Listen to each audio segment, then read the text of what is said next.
Subscribe to our YouTube channel and press the bell icon for the latest updates. How to change your country or region on a Microsoft account. Open your favorite browser.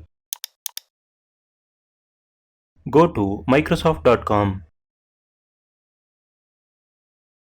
Click on the Sign In button at the top right corner of the page. Enter your username or email address. Click Next. Enter your password. Click Sign In. You are signed into your Microsoft account.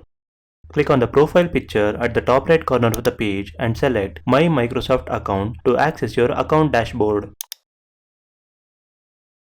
Click on Your Info in the top menu bar. In the Profile Info section, click on Edit Profile Info link. Under Personal Info section, click on the Country or Region field. Select your country from the drop-down menu. Now click on the State field. Select your state from the drop-down menu. Click Save to apply the changes. That's it, the changes has been saved. This is how you can change your country or region on a Microsoft account. Thank you for watching.